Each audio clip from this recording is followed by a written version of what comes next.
contrary to that member's remarks, I'm reading Canada's Electric Vehicle Availability Standard regulated targets for zero-emission vehicles on my phone right now. It's on their website. They are regulating this. They are mandating this while Canadians are not choosing to buy EVs. EV sales are down 45% in our country right now. And that's okay. Living in a liberal democracy means different people make different choices for their families based on their different needs as they see fit. There absolutely is a ban. It starts to come into effect next year, and it will absolutely devastate the auto sector here in Canada. The auto sector is already under fire from unjustified U.S. tariffs and the PM's inability to get a deal, but GM, Ford are all saying that this ban will kill jobs. In fact, a new report says that this ban on gas-powered vehicles will kill 90,000 auto jobs. This Liberal government is doubling down on its insane ban on gas-powered vehicles. The latest Liberal overreach kicks in next year, and soon your favorite car, truck, and van will be illegal. But this mandate is already driving up prices. The average price of a new car is $67,000. Used cars are approaching $40,000, and this Liberal mandate will add an additional $20,000 per vehicle. They've already priced working Canadians out of the housing market. Why are they pricing working Canadians out of the ability to buy a vehicle as well? Speaker, first let's start with the facts, which is there is no ban on gas-powered vehicles. But more to the point, let's also say, once again, we're seeing the Conservatives talking down one of our most important industries, employing hard-working auto workers in our country at the very moment that we're facing tariff threats from the United States.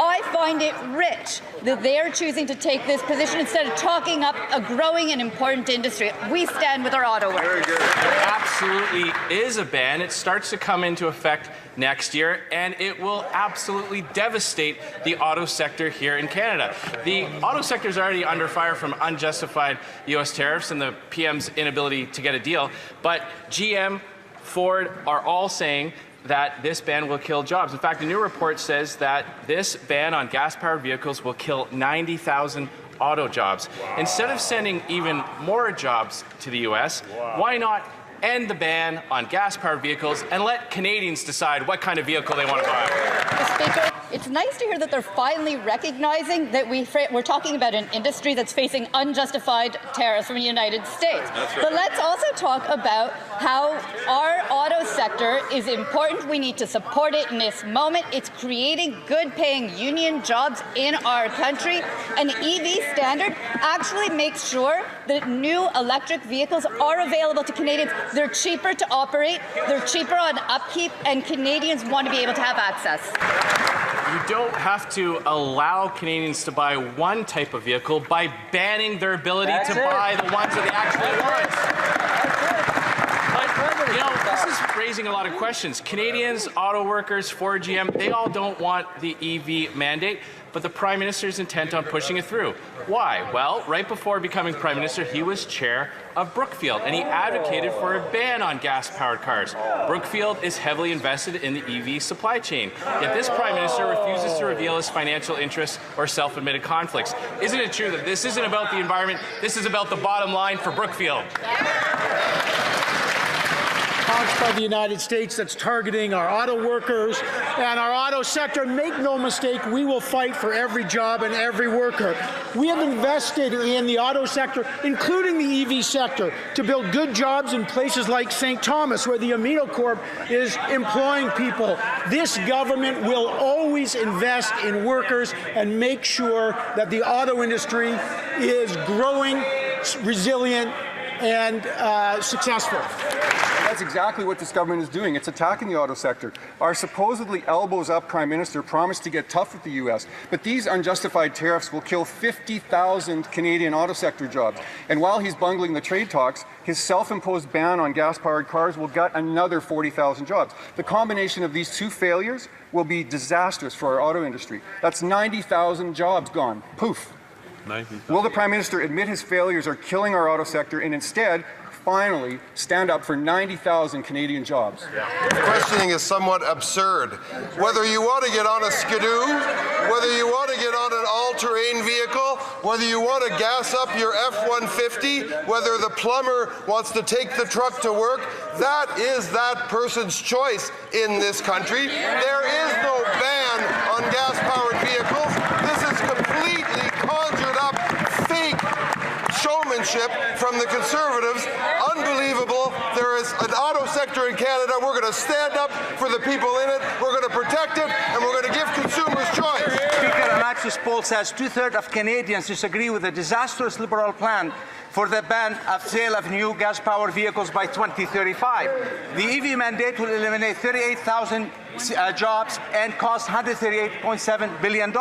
U.S. tariffs could mean 1,000 more jobs lost. Prices will go up by $20,000 per vehicle. Canadian jobs will vanish. When will the Liberals repeal their EV mandate? Mr. Speaker, I know that member of Parliament. He knows there's no ban on gas-powered vehicles. He knows. Look, I'll invite him to the riding. We'll go out on a Skidoo ride when the winter comes.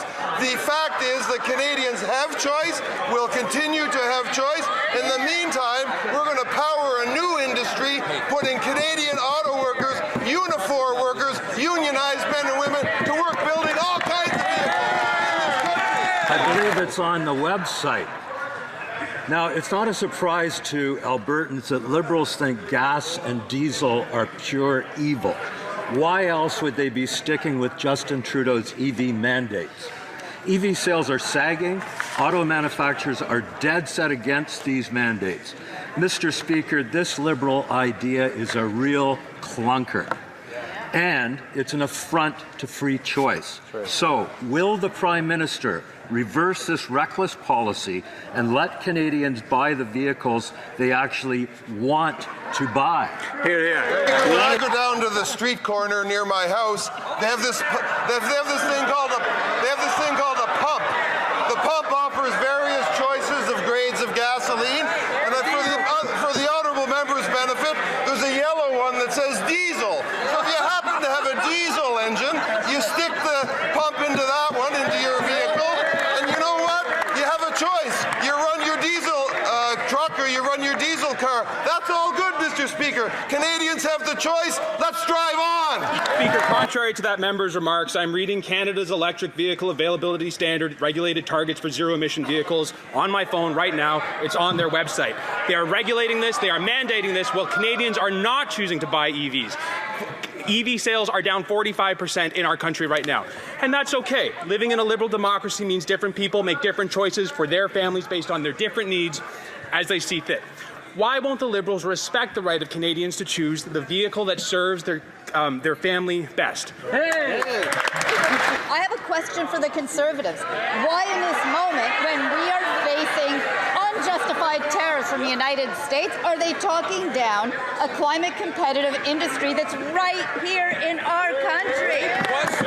In fact, globally, if they looked at the reports, including the International Energy Agency's reports, global rates for the purchase of EVs are going up. So this is a growing sector. I hope that they will support it, because we do.